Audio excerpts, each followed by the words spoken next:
ಅವರನ್ನು ಚಿಕಿತ್ಸೆಗಾಗಿ ಎನಪೋಯ ಆಸ್ಪತ್ರೆಗೆ ದಾಖಲಿಸಿದ್ದು ಚಿಕಿತ್ಸೆ ಫಲಕಾರಿಯಾಗದೆ ಮೃತಪಟ್ಟಿರುತ್ತಾರೆ.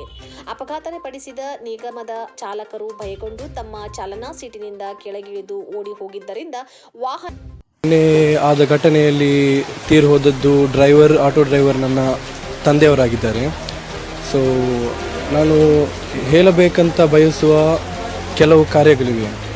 ಅದೇನೆಂದರೆ ಇದು ಫಾಲ್ಟ್ ನಮ್ಮದಲ್ಲ.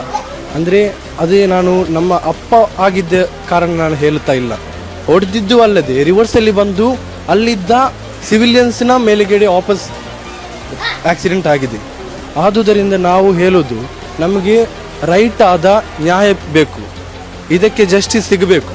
ಅವನನ್ನು ಕೆಲಸದಿಂದ ಡಿಸ್ಮಿಸ್ ಮಾಡಿ ಅವನನ್ನು ಬಿಡುವುದಲ್ಲ ಗೌರ್ಮೆಂಟಿನ ಕೆಲಸ. ಅವನಿಗೆ ಕಾನೂನಿಗೆ ತಕ್ಕಂತಹ ಶಿಕ್ಷೆ ಸಿಗಬೇಕು.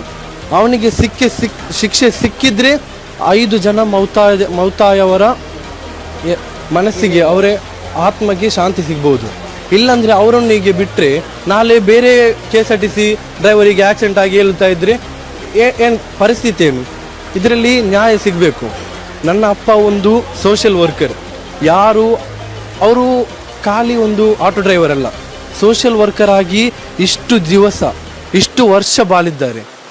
14 ವರ್ಷದಿಂದ ಅವರು ಆಟೋ ಓಡಿಸ್ತಾ ಇದ್ದಾರೆ. ಅವ್ರದ್ದು ಒಂದು ಸೋಷಿಯಲ್ ಸರ್ವಿಸ್ ಇದ್ದಾಗೆ.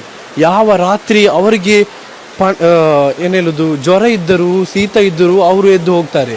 ಈಗ ನಮ್ಮ ನೇಬರಲ್ಲಿ ಯಾರಾದರೂ ಬರ್ತಾರೆ, ನಮಗೆ ಹಾಸ್ಪಿಟ್ಲಿಗೆ